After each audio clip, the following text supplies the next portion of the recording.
ఒకళ్ళు 2:30కి ఇస్తాన్నా ఇంకొకళ్ళ దగ్గర 5 రూపాయలకి తీసుకుంటాం. ఒకళ్ళకి ఇంటింటికి సోలార్ ప్యానెల్స్ పెడితే జనం పెట్టించుకోవడానికి సిద్ధంగా ఉన్న ఉపన్యాసాల్లో నడుస్తుంది కానీ వాస్తవానికి దూరంగా ఉంటుంది. ఇంకొకటి, ఒకవేళ సోలార్ ప్యానెల్ పెట్టించుకున్న ఇంటి వాళ్ళకేమో 2.5 రూపాయలు ఇస్తాం.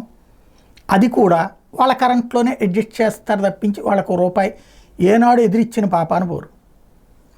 ఫైనల్గా ఎంకరేజ్ చెయ్యరు. ఎందుకు అంటే సోలార్ ప్యానల్స్ మీదని జనం ఎక్కువ కాన్సన్ట్రేట్ చేసేస్తే వీళ్ళు కొనుక్కోవడానికి డబ్బులు మిగలవు.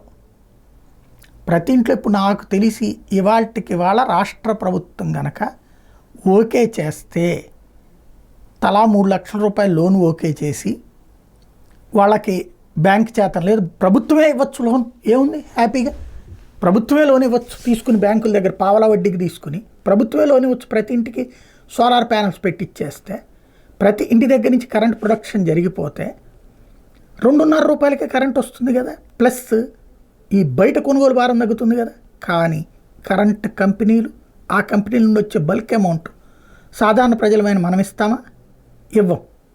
2.5 కరెంట్ వస్తే రాష్ట్రానికి ప్రయోజనం, కానీ పార్టీలకి ఏం ప్రయోజనం? అధికారులు ఉండేవాళ్ళకి.